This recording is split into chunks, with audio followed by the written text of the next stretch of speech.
Hello and welcome to the Change Gang podcast with me, your host, Nora Ordile. I'm here to help you hold on to your sanity and your soul as you move through big change in your life.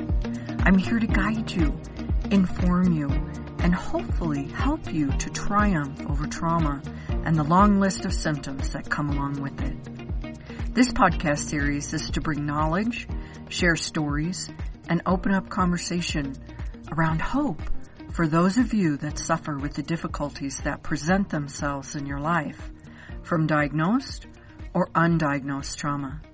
Labeled or not, I know you need help, and so do those that have graciously taken the time to have these conversations with me. So let's get to it.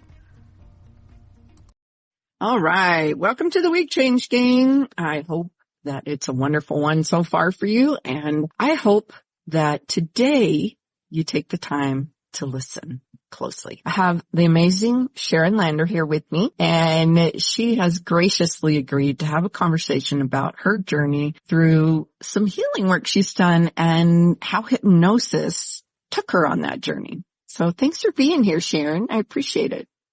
Thank you. You're welcome. I'm enjoying it so far.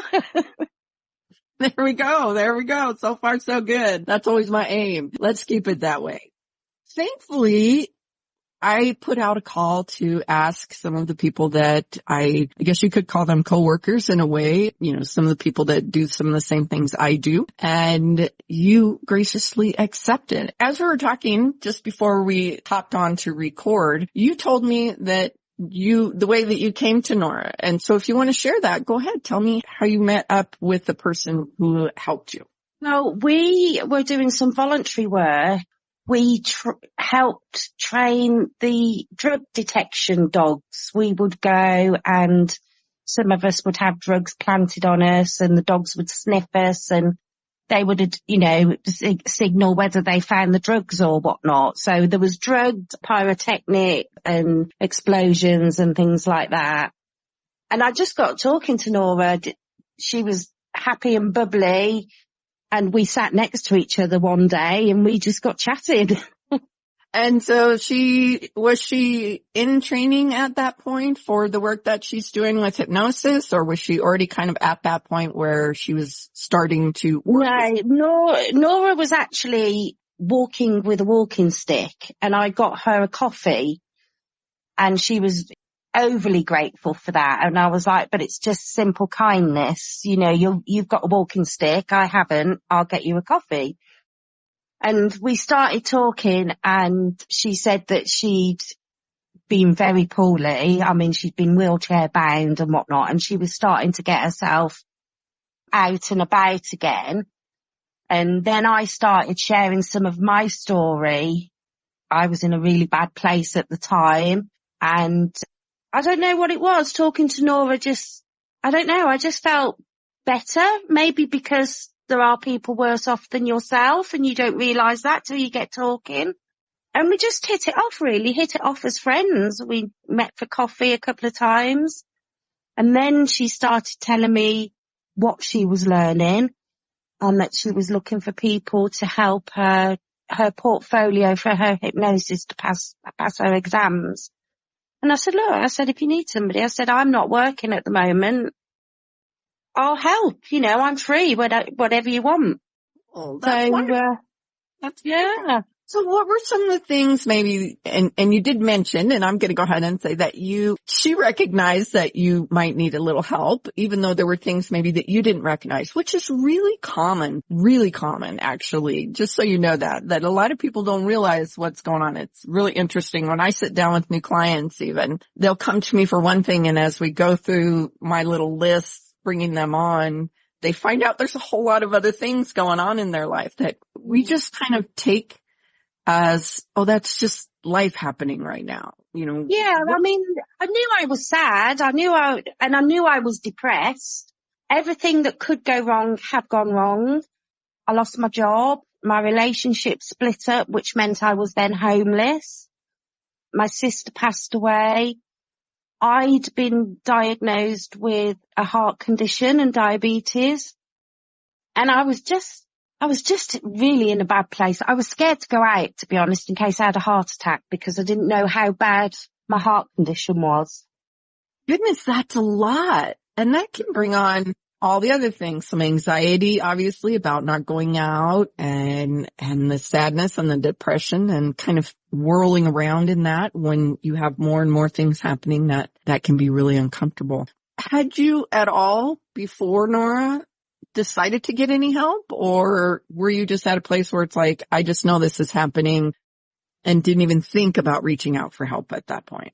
I had reached out for help. I'd been to see my doctor and he'd put me on antidepressant and said about going to counselling. So I agreed to the counselling and I went one day to an open thing. I don't even know how I got there because for one, I wasn't driving and I just did not want to be with people. But I went to the seminar and then like you fill out a questionnaire and then they call you back and they say, oh yeah, you'll benefit from coming to group therapies. And I was like, I can't do that. I can't do that. It took all I had to actually get there on that first day. So to drive 40 minutes and then sit in a room with other people, I just couldn't see myself doing it. So I gave up on the idea of therapy and I just started walking. I know that sounds really weird, but I just started going out for walk. That's huge, actually. That's an amazing thing to do for yourself. Good on you. That's great. Most people won't even do that. But it makes a difference. I didn't want to be where I was, but I didn't really know how to get better, if you see what I mean. Oh, absolutely. Yeah. So what started to happen as you worked with Nora? Well, my first day. Let me ask this real quick before I move on. Sorry. Had you ever had hypnosis before? No. Yeah. I'd been to one of those shows where they put you on stage and try and hypnotize you, but I wasn't hypnotized. They couldn't put me into a trance. So what was it like the first time that you went through that process? Let's start there. I was very skeptical. I really didn't think I would be able to be hypnotized because when you've got so much going on in your head that you just cannot block it out. And I was like that. But Nora's got such a wonderful, calming voice that she did put me in a trance. And when I came out of it, I felt so relaxed. I went home and I probably slept for about 15 hours straight. Wow. Yeah. And so I'm going to ask you because so many people wonder, it's different for everyone. And when you say you went into trance, what was that like for you? Do you remember it, or is it kind of a little bit of a blur, or do you remember nothing? I just remember listening to her voice and I could hear what she was saying to me. So I knew I wasn't asleep because I could hear. But when she brought me back out, I couldn't remember what she'd said to me. If you understand what I mean. Yeah. So it was there, but it's just like, oh yeah, that wasn't. It's kind of like, that's not really important. I don't need to remember that. It's okay. Yeah. Well, that's great. I love that. And so was that a little bit surprising to you that happened? Yeah, it was. I mean, bless her, because she saw what I needed. She did some, how do I explain it? She's like a personal coach as well. A life coach, that's the words I'm looking for. So she incorporated all that into the therapy and everything. And I don't know, within days, I just started feeling so much better. Wow. That's wonderful. Plus a good night's sleep. That's wonderful too. Oh yeah, because I hadn't slept properly for months. So it was wonderful, that was. Yeah, see, and that's something you wouldn't even think about right there. Having sleep issues is one of the things that was going on for you. And it was just kind of the norm at that point, right?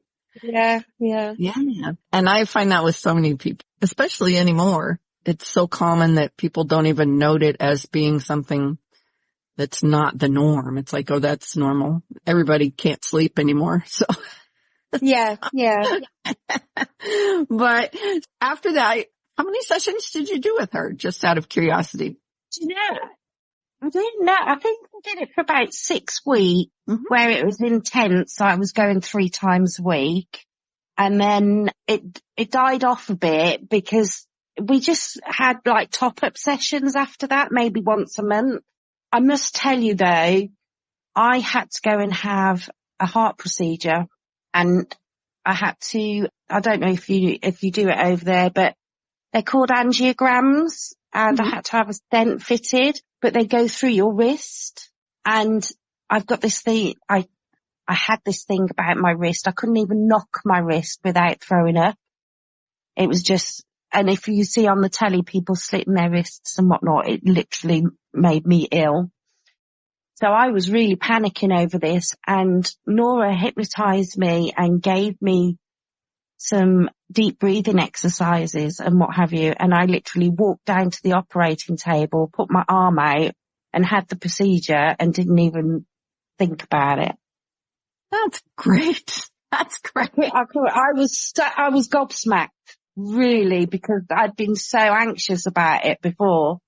That's wonderful. That's exciting. So in the initial process of those 6 weeks, what were some of the things that you know? Now you said that you obviously started within days to feel better, but did you see the depression, the sadness, the anxiety disappear in those 6 weeks?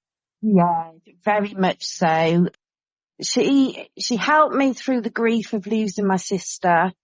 That was a shock. She was 53 and she literally got out of bed and then dropped down dead. And I could not cope with that. And she got me through it. Bless her. You know, I can't thank Nora enough, because I say today that she saved me. She did save me. Yeah, a lot of people don't realize or know that hypnosis can be quite helpful when you get stuck in grief. Grief is a normal process, and we all have to process through that, just like everything in life where we're meant to feel things. It's not about taking away any of that. It's about not getting stuck in it. And sometimes we get stuck, and it's so overwhelming that we don't know how to move forward. Is that a little bit of where you were at? Yeah, I think because everything had hit me all at once, you know, if your relationship breaks down, you get over it. And then, you know, all those single things, if they happen, they're sad and they hurt, but in time you get over them. But when they all hit you at once, you're just so overwhelmed with feelings and you just don't know what to tackle first. That's true. What do I do? And so you do nothing at that point. You where you are, and you kind of, unfortunately, are seeped in those difficult feelings. In the process of that hypnosis, you were able to come up and out of that. And did she also, one of the things I love about hypnosis is it not only takes away things, but it kind of adds in things like confidence or motivation or things like that. And you talked about her life coaching with you. So I assume maybe some of that, did she kind of help increase some of that side of it for you as well? Oh, most definitely. I started my own business. Oh, wow. Yeah. Because I was walking, I advertised to see if anybody needed their dogs walking. Because I thought, well, while I'm going for a walk, I might as well take a dog and exercise a dog. And it became a business. I was dog walking and pet sitting and looking after people's homes while they were going on holiday and things like that. Yeah, so that was complete career change for me. Complete career change. But she asked me what I loved and I said animals, and she said, well, let's concentrate on that and do something with that. So she gave me the confidence to start up like that. That's incredible. I love that. I actually have a friend who does that, and I think she just wrote an article about it. She literally was just in Tanzania, house sitting and taking care of like one specific little animal. There was a staff there and everything, but she had to take care of this little baby that, little baby dog that was there to not let the animals in Tanzania, which are many and plenty, take it. And it was like this incredible experience. I love that. I think that's so great. And what a joy to have it show up with something that you're out there doing anyway. And I'm doing this. Why couldn't I just do this too? Yeah. Yeah. It's like it opens up to the ideas that were kind of, with all of that emotion and stuckness, were blocked from simply. Yeah, I mean, it was something I'd never even thought of doing, Like I said, I loved animals, and I've always made a fuss of animals and what have you, and always got animals of my own. I've got my cat on my lap now. But to actually do something I really loved and earn money at it, it was a no-brainer, really, wasn't it? Yes. Yes. I think so. I would love that too. I know. I'm like, I tell my kids, be careful. If my husband dies before me, I'm going to be the crazy dog lady, because I'm going to have all the animals here, all of them. Oh my goodness, off track a little bit, but I love that because it brings you into a place of joy. Not only are you taking care of yourself health-wise, because you're out walking, which is really good for your heart, for the diabetes, for all of that. It clears your mind when you're walking. It helps with that. And it's bringing in joy of being with these little animals that you love. That's the best thing ever, I think. Yes, definitely. I'm going to ask this. I think I know the answer. Would you have hypnosis again? Oh, yes, definitely. Oh, yeah. Yeah. Would it be something that you would go to as maybe a first choice instead of a last choice now? Like, oh, I bet this would help. I went to Nora for help. I would say, I can't call it an eating disorder, but I was a lot bigger than I am now, very unhealthy. And Nora helped me with hypnosis not eat the rubbish that I was eating. She didn't tell me it was horrible or anything like that. It was sort of like she told my subconscious that I don't need it. And then, she became a personal trainer as well. So she helped me with diet and stuff like that. I wasn't into the exercise that she was doing. I didn't enjoy it. So I started swimming. So now I've lost, I don't know what it is in pounds. You work in pounds, don't you? I've lost 4 stone. Wow. And I swim or do some sort of activity every single day. Wow. That's great. And the magic of that is that's you.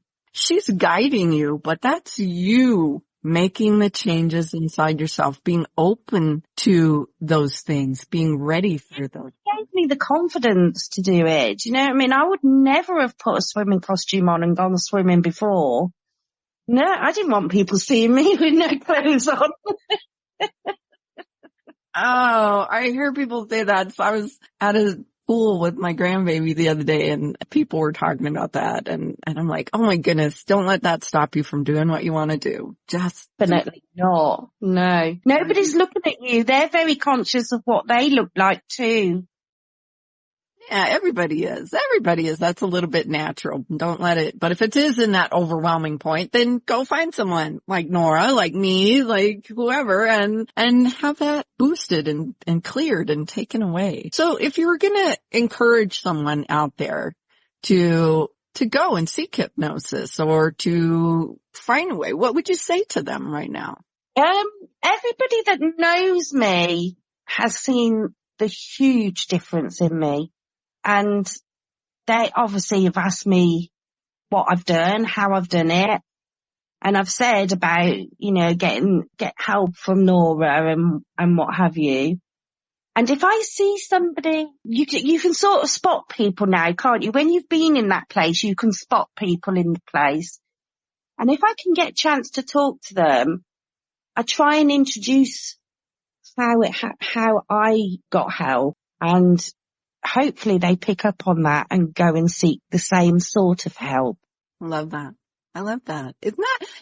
Don't you feel such a desire at that point? It's like, let me hand you the link to what's next for you, what can help you.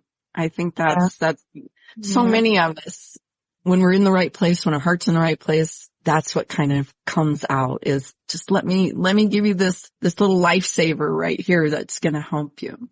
So. Yeah. I mean, I feel so much more tolerant towards people because I never thought of it before, but everybody could be having a bad day. Like, you just have to have a bit of patience and a bit of kindness and probably make them smile if possible. That's the truth. That's like where we should be every day. And I know, unfortunately, sometimes we're the ones having the bad day and we can't be there. Maybe somebody will smile for us and do something that gets us in a better spot. But if we can do that, I agree with you. I think that's a great place to be. But Nora also taught me that if I was having a bad day, that it was okay to have a bad day. And she gave me methods of self-healing those days.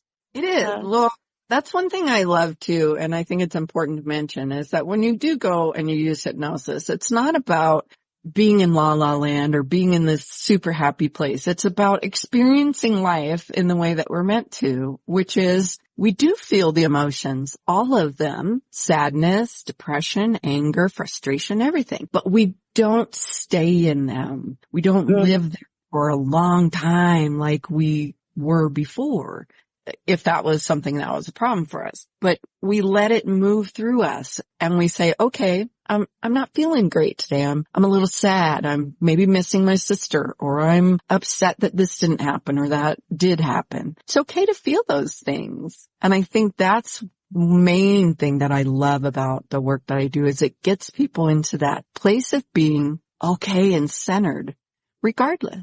They get to feel the thing and be okay at the same time. Yeah. I mean, I haven't been hypnotized for a long while now, but I still feel the things that I felt when I was hypnotized. You take it with you. You take it with you forever. It never goes away. Never goes away. I mean, I remember my sister being hypnotized to give up smoking many, many, many years ago. And it worked for her. She didn't smoke Well, she gave up when she was in her 20s and she died when she was in her 50s and she hadn't smoked a cigarette since. Sister's even giving a little testimonial there, right there. That's wonderful. Sharon, I want to thank you so much for coming and sharing your story. I think it's so important for people to hear from others who maybe wouldn't have turned to hypnosis, but found such a wonderful outcome when they did. And I think you're definitely in that category. And so thank you. Thank you so much. And for those of you that connect with Sharon and her story, I asked ahead of time, and you will find her email in the show notes. If you have any questions or you just want to connect with someone that understands and has been where you are, or maybe have been in the past, she's available. She said absolutely she would want to help someone to understand and be there for them. So that's going to be in the show notes. Thank you for that, Sharon. That's a big deal. I appreciate that. You're welcome. All right, Change Gang. I hope that you've enjoyed the conversation today, that it connected with you, and that maybe it opened a door that wasn't quite open before. And I hope that you meet me same time next week. Ciao. I hope today's episode was interesting and helpful to you in some way. If so, find someone to share it with. Maybe it will help them too. If you'd like to know more about anything discussed here today, you can find all the places to connect with me and the guest speakers in the show notes. Or go to lauraordile.com, LauraOrdile.com, and you can reach out to me there. Until next time, ask when you need help, be kind to yourself, and have a happy day.